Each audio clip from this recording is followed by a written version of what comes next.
la personnalité des 7 types d'arbres. De Genèse à Apocalypse, le monde a basculé à partir des arbres. Ils sont nombreux de fruits et le monde a basculé. Dieu aussi dans l'Apocalypse chapitre 2, dans la Nouvelle Jérusalem, il y aura aussi un arbre avec lequel les hommes seront bénis par la grâce de Dieu.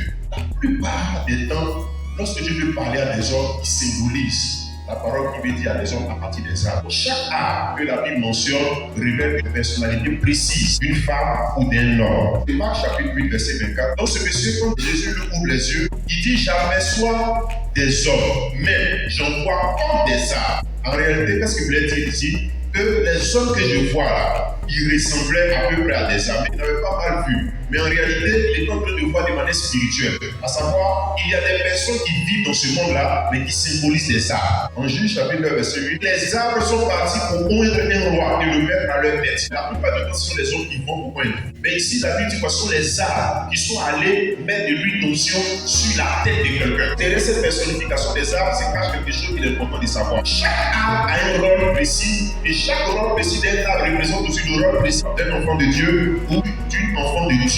Dans le grand arbre, quelques aspects d'arbre à l'image humaine. Ecclésiaste chapitre 3, verset 2. Il y a un temps pour naître, il y a un temps pour mourir. Dans le même verset, on dit aussi qu'il y a un temps pour planter, il y a aussi un temps pour arracher ce qui a été planté. Mais pourquoi l'Ecclésiaste met dans le même canevas l'arbre et puis les hommes? Je voulais essayer de dire quelque chose, à savoir le sort des arbres. À peu près la même chose que le sort des hommes. Jean chapitre 14, verset 7 à l'heure. Dit un arbre a de l'espérance, un arbre espère quand on le coupe. De la même manière, un homme a de l'espérance. L'arbre aussi a de l'espérance. De sorte que quand on a coupé l'arbre est capable de repousser.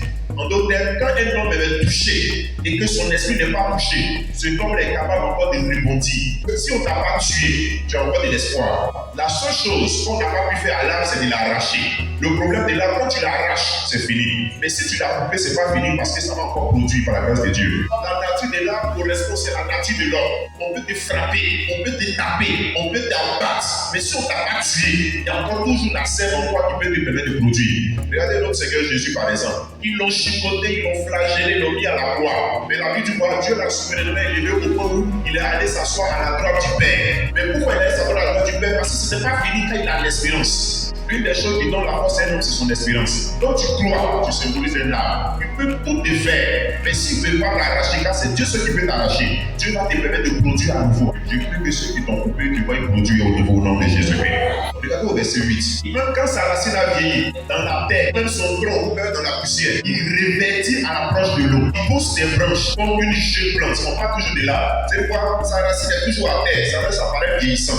Mais la seule chose pour laquelle l'a pris, c'est d'avoir de l'eau. La Bible dit quoi? Dès lors que l'eau s'approche, il commence à pousser. L'eau symbolise soit le Saint-Esprit, la grâce de Dieu. C'est la même chose avec un homme. Un homme peut être abattu, peut être touché. Mais si cette personne-là a une personne spirituelle qui lui pose les mains afin de lui communiquer le Saint-Esprit, tout ce qui était mort dans la vie de cette personne va prendre vie au nom de Jésus-Christ.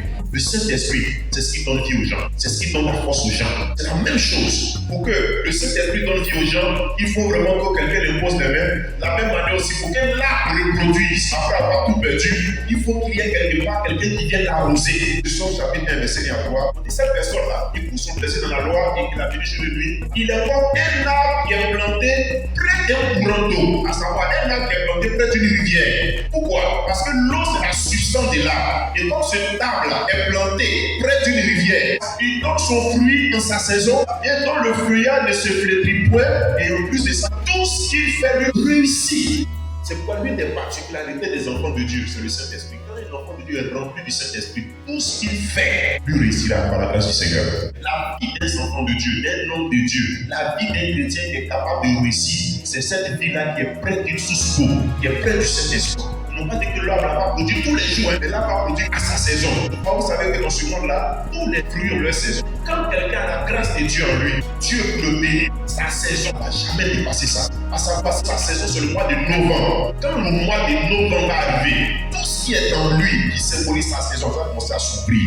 La saison, ce n'est pas le temps d'anniversaire. Quelqu'un peut être né en février, mais sa saison vient en septembre. Donc, chaque personne qui vit dans ce monde a sa saison. Et la saison de Adjoa n'est pas la saison de Kofi. La saison de Kofi n'est pas la saison de Marie. Chacun a sa saison. On peut nombreux d'un lieu. Mais quand ta saison arrive, quelqu'un peut ne pas rire à côté de toi, mais quand tu peux rire au nom de Jésus-Christ. Quand ta saison arrive. Les gens peuvent dire non, mais Dieu va dire oui. Alléluia. Je prophétise que c'est ta saison qui a sonné. Je reçois ma saison. Je reçois ma saison. Je déclare ta saison de productivité au nom de Jésus. Ta saison de mariage au nom de Jésus. Ta saison de victoire au nom de Jésus-Christ.